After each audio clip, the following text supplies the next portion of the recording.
Patagonia is a region in southern Argentina and Chile extending from the Andes to the Atlantic. There are many accounts of a legendary race of extremely tall people that were first mentioned by Ferdinand Magellan and his crew, who claimed to have seen them while exploring the coastline of South America in the 1520s.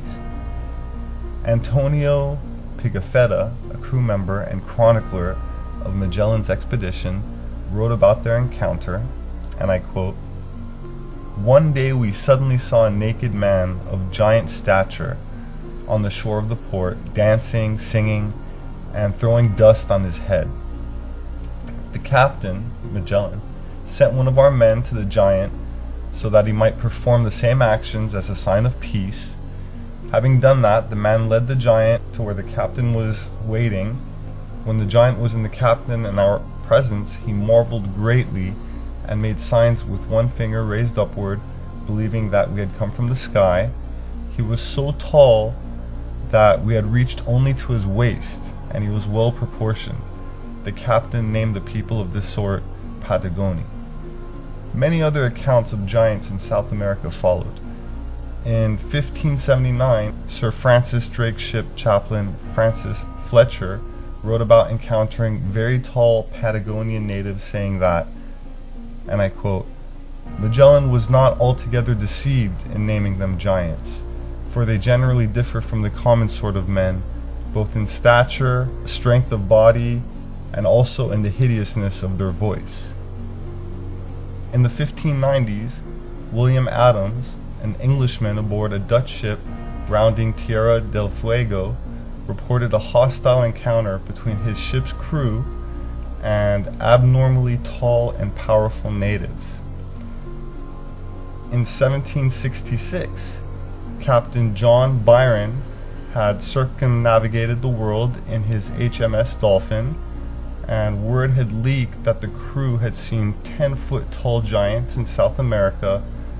The official account of Byron's voyage, appearing in 1773, recounts, and I quote, "When we came within a little distance from the shore, we saw, as near as I can guess, about 500 people, some on foot, but the greater part on horseback. One of them, who afterwards appeared to be the chief, came towards me. He was of a gigantic stature, and these people may indeed more properly be called giants than tall men." If this mythical race was real, what happened to them? Where did they go? Were the Patagonian giants troglodytes? The marble caves of Patagonia, Chile, also called the Marble Cathedral, are considered by some to be the most beautiful cave network in the world.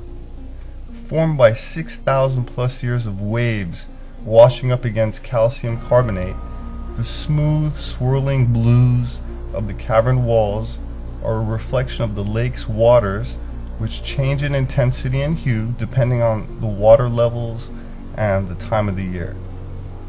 Some of the oldest cultures speak of civilizations inside of vast cavern cities within the bowels of the earth. Mythologies throughout the world, from South America to the Arctic, describe numerous entrances to these fabled inner kingdoms. Many occult organizations, esoteric authors, secret societies, they all concur with these myths and legends of subterranean inhabitants that are the remnants of antediluvian civilizations which sought refuge inside of these hollow caverns inside of the earth. Assuming that the myths are true and the earth is at least partially hollow, how could life survive underground?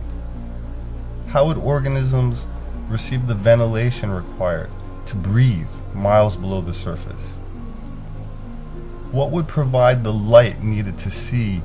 Are there any known sources of sustenance available that could provide for a large human population?